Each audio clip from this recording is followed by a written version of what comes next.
So Jason came to get me because this patient is pregnant, and you can see that the umbilical cord is hanging out, which is not the place for it to be. And that's a problem because the cord can get compressed, and then you cut off blood supply to the baby, which is obviously not a good thing to do. So some things that we'll try to do is we'll layer it flat, and then what you want to do is you want to get the presenting part off. You want to raise the presenting part up off of the umbilical cord so you don't have a lot of compression.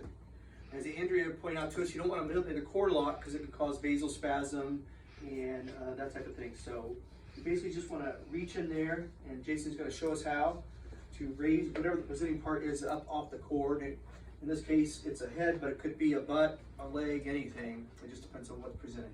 Okay.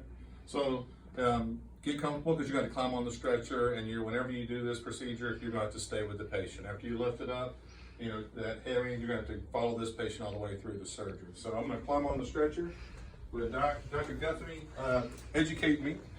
And so, okay. You're going to put your fingers inside and find the presenting part.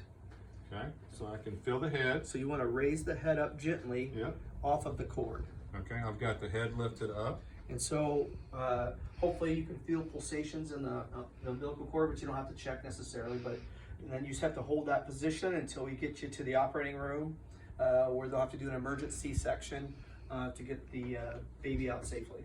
And I can feel pulsation with the lift, so that tells me where it's working.